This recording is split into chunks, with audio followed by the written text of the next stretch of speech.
Last year, Chicago had 573 murders. Down. That's the lowest amount in 5 years under my leadership. A few moments later. Well, Chicago is named America's murder capital for the 13th consecutive year. And we are back, y'all. Thank you for watching today. Go ahead and hit that like button, people. You know, it helps us out a lot. And of course, it helps you because it helps us. Now, y'all, last night I saw this very troubling news that the city of Chicago has once again been named the murder capital of the United States. It's troubling because I imagine that the authorities in Chicago have tried many things and they just haven't been able to get the situation under control. Now, as you saw from the coming up clip there, Mayor Johnson, he wants you to know that the numbers are going down.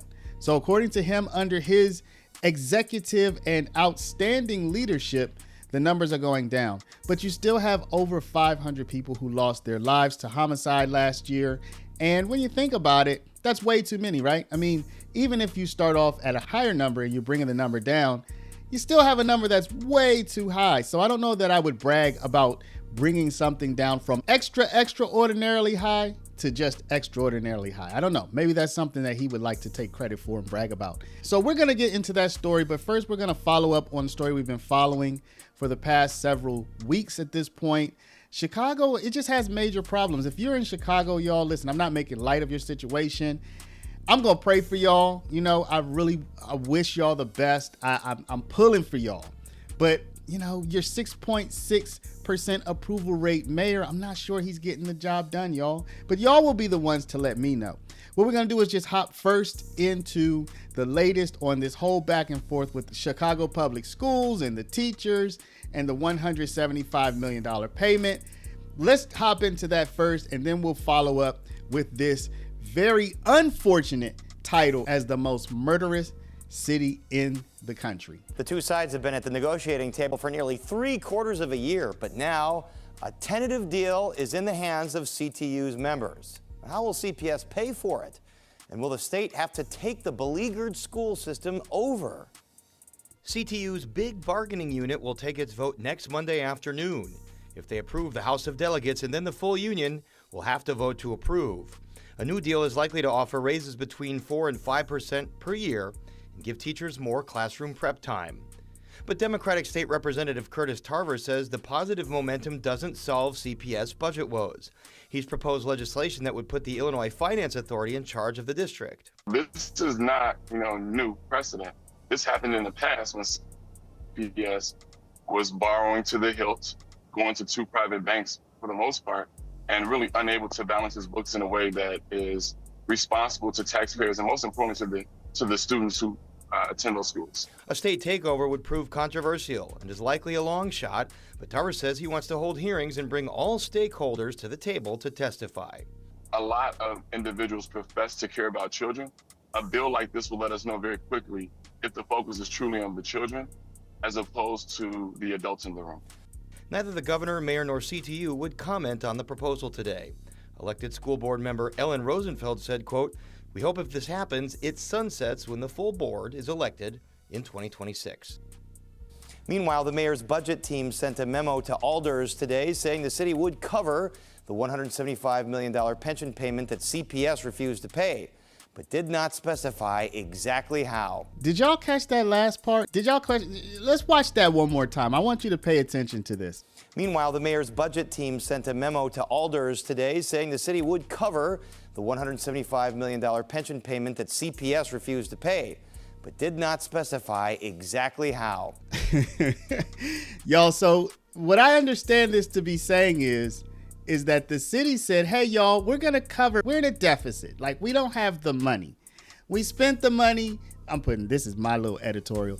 We spent the money on the migrants. Remember all the money we spent on the migrants, the people that the federal government wants to kick out of the country. Remember all the money we spent on them? Because of that, we're short on cash right now. But don't worry about that $175 million. We're going to cover that. We're not going to tell you how, but we got you. Y'all, this has got to be a clown world, right? Am I tripping? I must be tripping. Now, while all of this is happening, people, as we said at the beginning of the video, Chicago now has the not very good title, the most dangerous city in the country for the 13th straight year. Of course, the murder rate may be falling, right? So let's give credit where credit is due. But that just means that where all the other cities' murder rates are falling faster than Chicago's. So while your mayor, if you're a Chicago resident, while he's patting himself on the back like, hey, it's down. Yeah, it might be down. But you know what? Every other city has brought theirs down faster than he's been able to bring his down. So it looks like there may be a general downtrend anyway after COVID when everything spiked. All of the cities have been coming down steadily since then. So no matter who was the mayor, the numbers were going to come down, right? So he's taking credit, right? But his rate of decrease is worse than the other major cities. Let's take a look. Well, Chicago is named America's murder capital for the 13th consecutive year. And Democrat leaders are now being called out for demonizing police and touting a declining crime rate despite the concerns of residents from all across that city. Let's bring in Ray Lopez, Democratic Chicago alderman. Your city, unfortunately, is the murder capital. Raymond, why? You know what? The reason is simple, John. We have a political elite that is in love with criminality, that encourages criminal behavior, pushes down our police officers, demonizes their work on a daily basis, and elevates the perpetrators of crime as the victims of society themselves. And that kind of coddling has brought us to where we are today for the 13th year in a row. Right now, the disregard for human life is so high in the city of Chicago that you can literally have a group of 100 teens enjoying a warm day and almost expect at least 2 or 3 to be shot. And we in fact saw that just 2 days ago where a 15-year-old was shot in a crowd walking down the Magnificent Mile. And many of our politicians, like Brandon Johnson and others, continue to make excuses, continue to rationalize this behavior as opposed to hold them and their parents accountable for what's going on. There was a congressional hearing earlier this month at which Mayor Brandon Johnson appeared. And Congressman Darren LaHood got into a bit of a sparring match with him. I want to play this for our viewers. Last year, Chicago had 573 murders. Down. Okay, but I want to compare that to the city of New York that is almost 2/3 the size of Chicago, 337 murders. So you had 573 murders in the city of Chicago, and you're 1/3 the size. That's the lowest amount in 5 years under my leadership. Okay, and you look at the level of violent criminals, sexual offenses, and drug dealers. All violent crime is down in Chicago. When I hear your answer, no one in this room should be surprised that your approval rating is 6.6%. The mayor seems satisfied with the way things are going. What do you say?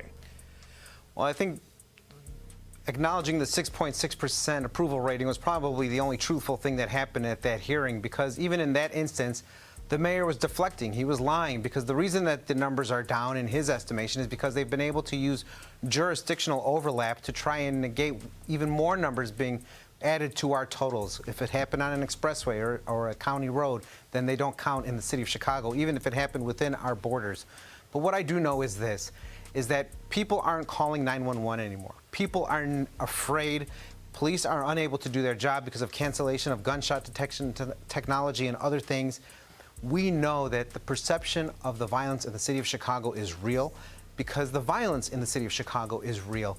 And the mayor can try to do that performance as much as he wants, but the people know better, and they can feel it, especially on the south and west sides and predominantly African-American communities, where you have entrepreneurs trying to pursue the American dream and are being vandalized, shoplifted, and destroyed simply because of the location, because the mayor refuses to call out communities for the behavior that's going on in them. I want to put up a graphic that shows the year-to-date crime statistics for your city. Now, these are according to the Chicago Police Department.